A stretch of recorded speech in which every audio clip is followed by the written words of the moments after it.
ఇంక రావా, అక్కడే ఉండిపోతావు సాయి దగ్గరే. టైమింగ్ పడుతుందా, రికార్డ్ అవుతుందా, మళ్ళీ అంతా వేస్ట్ అవుతుంది. అందరూ అవకాడో అని అంటూ ఉంటారు కదా, అందుకని ఈరోజు వీళ్ళందరూ కార్లో కూర్చుంటే నేను కార్ దగ్గర వెళ్ళి మరి ఏమంటారు ఒక ఇదిలాగా ఇదిగో చెత్త అవకాడో కొనుక్కొచ్చా. దీన్ని ముట్టుకోవాలంటే కూడా అసహ్యం వేస్తుంది. దీని కలర్ వచ్చేసి బ్లాక్ కనబడుతుందా, బ్లాక్గా ఉంది నా డ్రెస్ లాగా. తీరా కట్ చేస్తే ఇదంతా ఇట్లుంది. సరే ఎలాగో చేసాం కదా, అసలు ఎలా ఉంటుందో లైఫ్లో ఫస్ట్ టైం తిందాం అనేసి చిన్న ముక్క తింటే ఒక టేస్ట్ లేదు, ఒక ఏమి లేదు, ఒక ఇది లేదు, అండ్ చాలా అగ్లీ స్మెల్ వస్తుంది. అందరు ఎట్లా తింటారో నాకైతే తెలీదు. పడేనా ఏమైంది నీకు అక్కడ పెట్టి సాయి, పడేనా? ఓకే, మేమున్న రిసార్ట్ లో ఫ్రూట్స్ కోసుకోవడానికి చాక్ అడిగితే నోరంతా అగ్లీగా ఉంది. ఒక వెరైటీ చాక్ ఇచ్చారు. ఈ చాక్తో నేను ఇది ఇంకా కొన్ని ఫ్రూట్స్ కూడా ఉన్నాయి, అవి కూడా చూపిస్తా. ఆ ఒక్క అవకాడో వల్ల మా ఫ్రూట్ కవర్ మొత్తం ఖరాబ్ అయింది. ఇంకేమున్నాయి దీంట్లో కనబడుతుందా?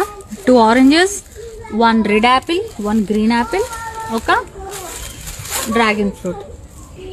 మా ఆయనకి నన్ను వీడియో తీయమంటే ఎక్కడ లేని నీరసం వస్తుంది, ఎక్కడ లేని అసహ్యం వస్తుంది. ఇంకోటి ఏంటంటే నేను ఏదైనా తన గురించి మాట్లాడితే పాజ్ పెట్టేస్తాడు. నేను అనుకుంటే రికార్డ్ అవుతుందని. సాయి ఉన్నాడంటే మన మాటలు ఏమన్నాడు, ఎప్పుడు ఇయర్ ఫోన్స్ పెట్టుకుని ఫోన్లో ఉంటాడు. అలా ఆయన కూరలో ఫోన్లు చేయడానికి ఇష్టం. కానీ ఆ మాట నేను చెప్తే నువ్వు కట్ చేసేస్తావు కదా. అగో మా పాపలు ఉండి అక్కడ తడి అంటుంది. తడి కాదు, డ్రెస్ తడిసిపోయిందని చలి అంది. అదిగో వేరే డ్రెస్ మార్చి అక్కడ ఎండబెట్టి వేరే డ్రెస్ వేస్తాడు, మళ్ళీ వెళ్ళిపోయింది. ఇప్పుడు అబ్బాయి మళ్ళీ రూమ్ వేరే దగ్గర కూర్చున్నది, వేరే దగ్గర.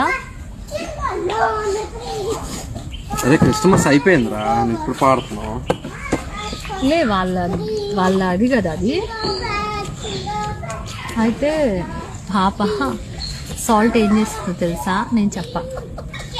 మరి చెప్పనన్నప్పుడు ఏం చేసిందో తెలుసా అన్నది ఎందుకు? స్విమ్మింగ్ పూల్లో ఒక చెంచా సాల్ట్ వేస్తే స్విమ్మింగ్ పూల్ క్లీన్ అవుతుందని తను ఫీల్ అయింది. 10,000 ఆడు వీడియో చూసి పైసలు అడుగుతాను. మజాగాడా నేను.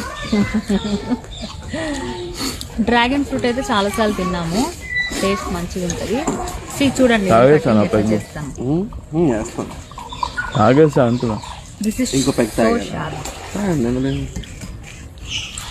ఇక్కడ వైఫై ఉంది కానీ ఏం పని. నీ వల్ల నాకు నిద్ర లేదు రాత్రి అంతా. మేము ఎద్దులాగా పడుకున్నాం. మేము చెట్టుల దగ్గర కూర్చున్నాం కదా.